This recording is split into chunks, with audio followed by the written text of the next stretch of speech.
सम्माननीय सभामुख 2 मिनेटभित्र आफ्नो कुरा राखिदिनु होला। हाम्रो आन्दोलन जारी छ।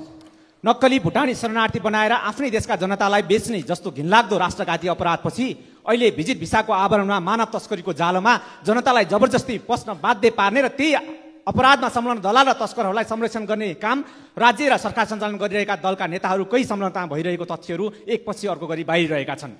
यसले अन्तर्राष्ट्रिय जगतमा नेपाली जनतालाई लाज र अपमानको बोझ बोकी हिँड्न बाध्य बनाएको छ।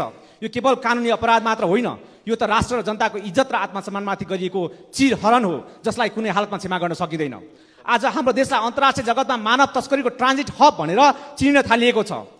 श्रमको खोजीमा विदेशमा पुगेका हजारौं नेपाली चेलीहरू शोषण, बलात्कार र पशु शराब बेच्नु पर्दाको अवस्था अन्तर्राष्ट्रिय रिपोर्टमा उजागर भइरहँदा राज्य सरकार बेखबर जस्तो अभिनय गरिरहेको छ। त्यसकारण गत जेठ 13 गतेदेखि निरन्तर हामीले उठाएको मुद्दा भिजिट भिसा प्रकरण हुँदै होइन। सम्माननीय सभामुख महोदय, हामीले उठाएको मुद्दा त भिजिट भिसाको आवरणमा गरेको मानव तस्करी विरुद्धको अपराध हो। सभामुख महोदय,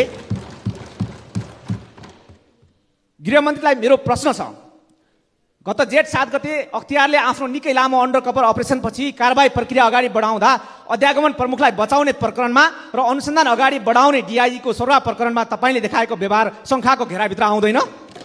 तपाईँकै सचिवालयका सदस्यहरू यो अपराध कर्ममा जोडिएको तथ्य बाहिरिँदै गर्दा यो अपराध कर्ममा राजनीतिक संरक्षण छ भनेर शङ्का गर्न सकिँदैन?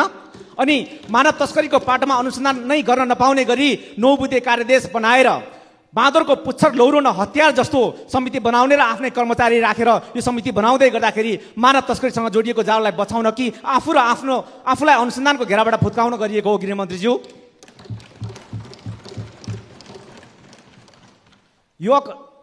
यो अपराध कर्ममा जोडिएको राजनीतिक दलका नेता, राज्यको निकाय र शक्ति केन्द्र सम्हालेकाहरू, दलाल, तस्कर र त्यसको संरक्षण गर्ने सबै तह र तबकाको जालो भत्काउने गरी अनुसन्धान गर्न, त्यस्ता कुकर्ममा जोडिएकालाई कानुनी कठघरामा उभ्याउन अनि आगामी दिनमा कुनै पनि नेपाली नागरिक श्रम र अवसरको खोजीमा बाध्यताले विदेशी गर्दा आफ्नै देशको अध्यागमनमा मानव तस्करीको चङ्गुलमा फस्नबाट बचाउन, गहिरो अनुसन्धान गरी कारबाही र सुधारको लागि सुझाव तयार पार्न हामीले बालवाला वा पूर्व प्रधानमन्त्री न्यायाधीशको संयोजकत्वमा उच्च स्तरीय न्यायिक छानबिन समिति बनाउन माग गरेका हौँ।